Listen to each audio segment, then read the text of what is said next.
At 7:03, Mr. Magee and his little doggy packed up the camper and hitched up the load, hopped in the Rambler, and then hit the road.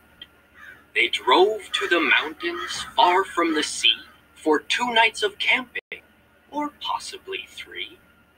"There's nothing like camping," said Mr. Magee. "I know you will love it, just you wait and see. The views are fantastic. There's hardly a sound. Aside from the wildlife, there's no one around.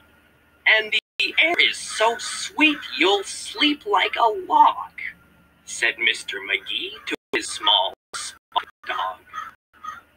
A few hours later, they took a sharp right and found a great spot to live for the night. It was high on a hill with a beautiful view of mountains, Mount Lincoln and Jefferson. But perhaps the most wonderful feature of all was the brook that ran over a steep waterfall. Dee gathered pine cones and branches and logs. Magee made a campfire and cooked some hot dogs. And as the sun set before the holes, they sat with marshmallows over the coals. As the embers went out, they felt tired and dozy, so they climbed in their bunk beds all comfy and cozy. But while they were falling asleep without care, along came a stumbling, bumbling bear. A kindly old bear whose sight wasn't so clear. He couldn't see far and he couldn't see near, but he could smell marshmallows, sticky and sweet. This smell made him hungry. He wanted a treat. He sniffed out the place where the marshmallows lay, but the car and the camper were in the bear's way. Yet that didn't stop the sneaky old snitch. He simply tried squeezing right under the hitch. And as he was shimmying into the gap, he pushed up the hitch, which let go with a snap. Now that the camper and car were untied, they started to roll down the rocky hillside. The car bounced away on the old logging road, while the camper was headed to where the stream flowed.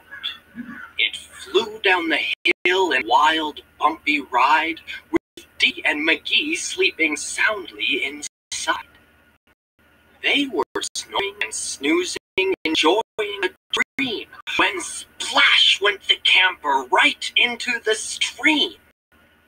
The splash shook the camper. They bumped out of bed. "Now what in the world was that?" Magee said. And when he looked out and saw where they were, his hair stood on end, and so did Dee's fur.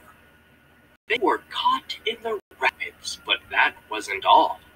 They were headed smack dab for the big waterfall. Dee and Magee both started to quiver as faster and faster they headed down the river.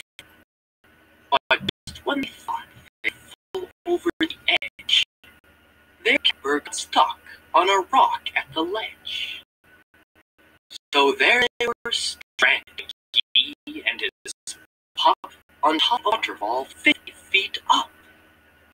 Meanwhile, that nearsighted bear from before was searching for one little marshmallow more, when lo and behold, as if out of a dream, he saw something sweet floating over the stream. But what the bear thought was a marshmallow treat was really the hitch, and not something to eat. The bear was determined to capture his prize, so he jumped in the water right up to his thighs. He splashed through the stream to the edge of the fall and snatched up the trailer, hitch, camper, and all. Dee felt a tug. Magee heard a knock as the bear pulled the camper right off the rock. He dragged them both all the way back to the bank when he realized the hitch was not sweet, but quite rank. He spit out the hitch and left in dismay. Well, Magee and Dee's camper again rolled away. It flew down the path with a jolt and a jar, and stopped in some bushes right next to the car. Dee popped her head out. Magee looked out too. Had they really stopped rolling? Could it be true? At last things were quiet and peaceful and still. They hooked up the hitch and drove off down the hill. And on the way home, Magee said to Dee, "That trip wasn't quite like I thought it would be." So when they got home with the sky turning red, they decided to camp in the backyard instead.